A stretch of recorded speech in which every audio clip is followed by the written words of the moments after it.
I cannot think of a more important, better cause to be gathered this morning than to stand up for women's equality and to send Governor Cuomo back for his second term alongside Kathy Hochul. Now, as you may know, I have been in the last few weeks traveling around the country on behalf of Democratic candidates and trying to set the record straight, trying to draw the contrasts with their opponents. There's no doubt in my mind that the governor is the right leader at the right time with the right plan to keep New York moving forward. And it's not just because I've known Andrew Cuomo for such a long time and had a chance to see him in action in the Clinton administration, then as I served as your senator for 8 years and as I have supported him during his time as governor. But he has an understanding of what it will take to make our state, as Kathy was saying, the leader that it's always been for the 21st century. And that's important to me not only because it's what I worked for, what I care about, it is because I'm now a grandmother. And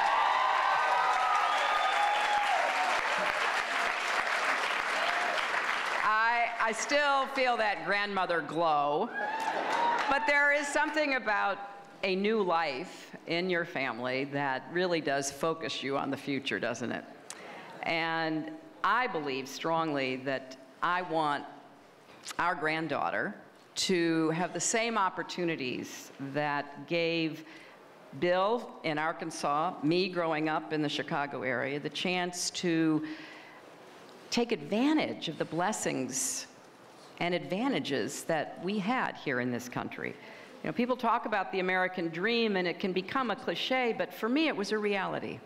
And for so many people whom I know, it has been as well. And I want to do everything in my power to make sure that together we keep providing that dream for every boy and girl.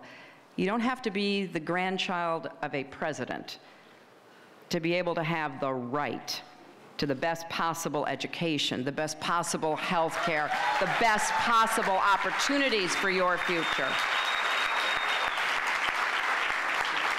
And under Governor Cuomo's leadership, New York has made real progress from the depths of the Great Recession until today. 500,000 new private sector jobs created under Governor Cuomo.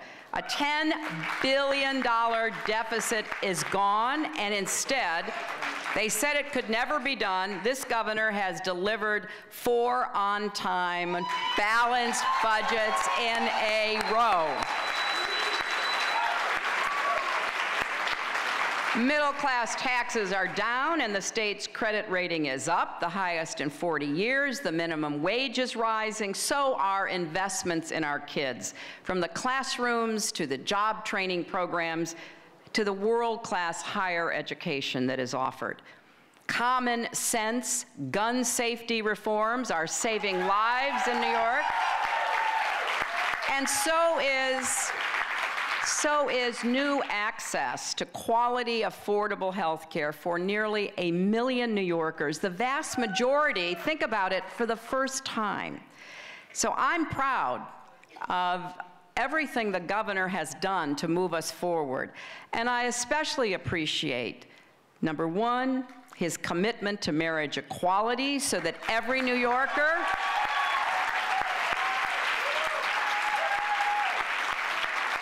has that right, and I'm very proud of the commitment to the women's equality agenda.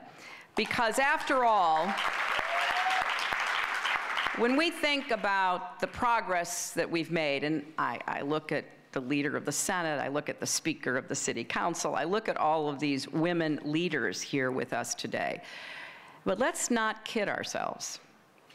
We have not achieved equality. We have made a lot of progress, don't get me wrong. I'm standing here as a prime example of that, and I'm grateful for it. But we have not yet seen the kind of progress on all of the issues that will ripple from this ballroom out to every woman and girl in New York and beyond.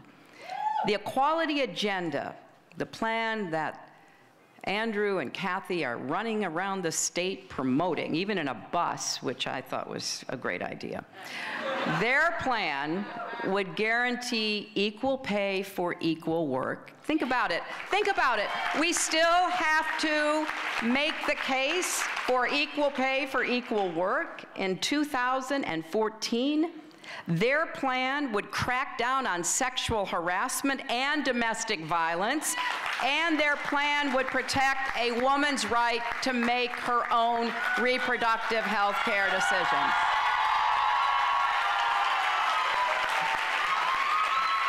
Now,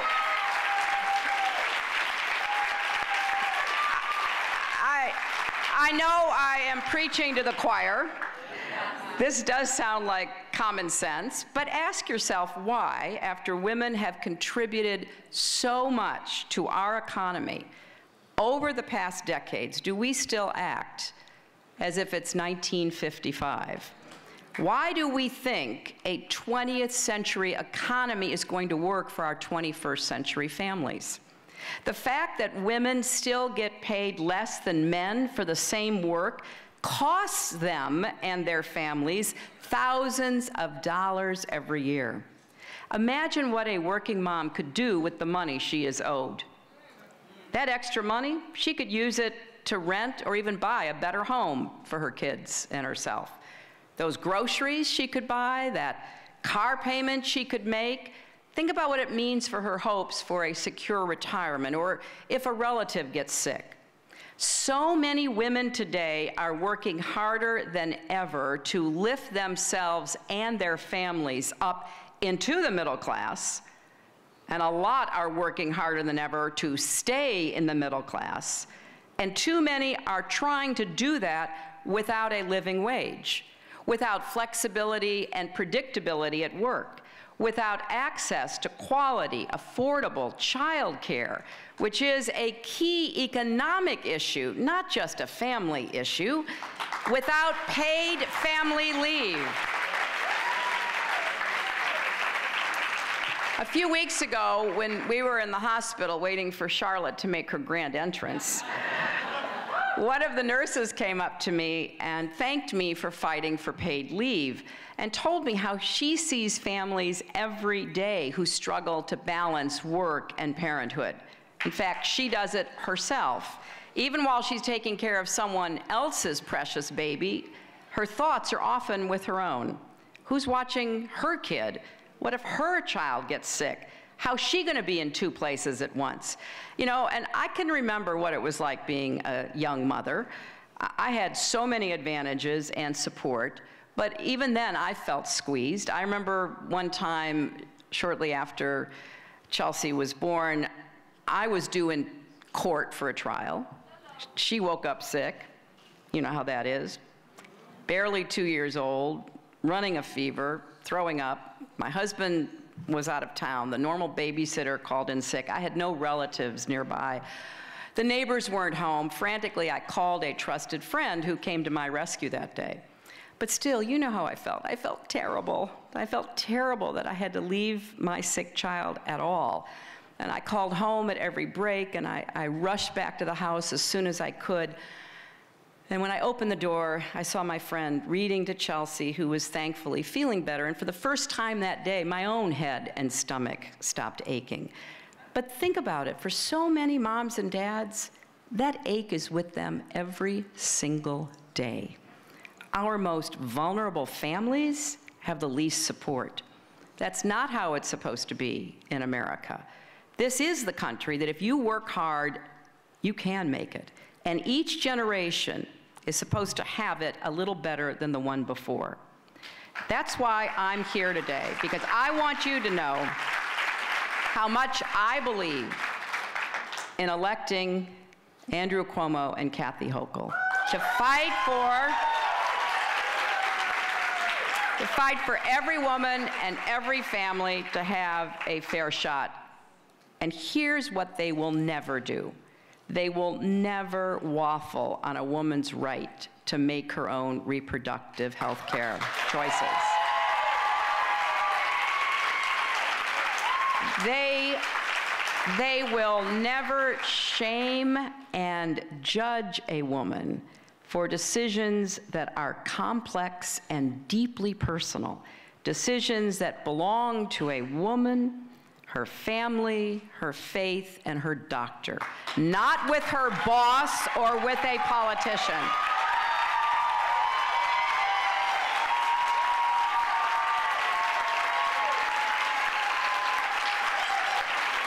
And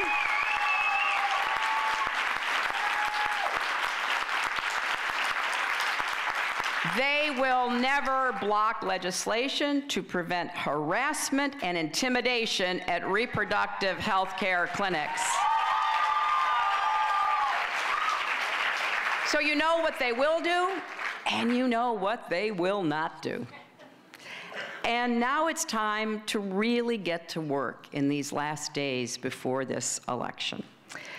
Because here's what I'm worried about in New York. I've been all over the country trying to get people to come out and vote because so many of the races with our really great Democratic candidates are too close to call. They're within the margin of error. They're really on the razor's edge. Here, we know that if people turn out, Andrew and Kathy are going to be elected. And so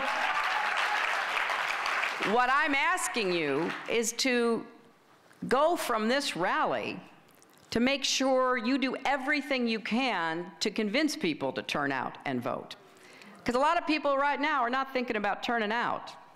They've tuned out. They think, okay, the election's over. We know who's going to be the next governor. You can't take anything for granted in an election. I know that from firsthand experience. So I think the message of today is we have a great agenda. We have great candidates. We just have to make sure voters are going to come out and validate that.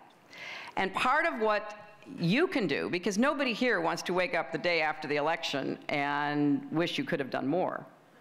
Part of what you're going to have to do is to literally talk to everybody you know and don't take no for an answer. A lot of your family members, your friends, your coworkers, your neighbors, people are not in the best frame of mind for voting this year. That's true across the country. So part of the challenge is for you to convince them. And you look at the agenda, you look at the values of the Democrats in this state that pioneered everything from secure retirement to the kind of health care that we're now providing. You just look at our history, you look how Andrew fits into that history, and you tell everybody who's doubting or refusing to vote that if they don't, they lose any right to complain after the election is over. You're not going to listen to them, you're not going to take them seriously, because they have to ratify what has been accomplished and validate what will be. Now, for me, it's pretty simple. This is about voting for yourselves. It's about voting for your future. It's about voting for your hopes. It's about voting for your dreams. And to me, the women's equality agenda is a big piece of those dreams. We started the March for Women's Equality in this state in Seneca Falls. We had the prime movers for women's suffrage who worked tirelessly until it happened. We started the move toward women's reproductive rights in this state. We have so much to be proud of as to what has been accomplished in New York. And it's not just our leaders, as visionary and effective as they have been.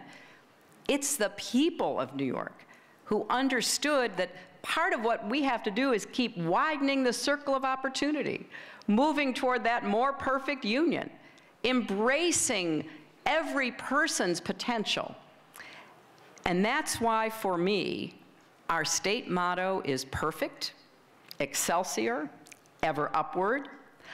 Our governor represents that. He has worked tirelessly He has given it his all to make a difference in Albany, no small feat. With him at the helm, I'm convinced New York will move ever upward, bigger, bolder, and better than ever. So it's a great pleasure to introduce you to my friend and the governor of the state of New York, Andrew Cuomo.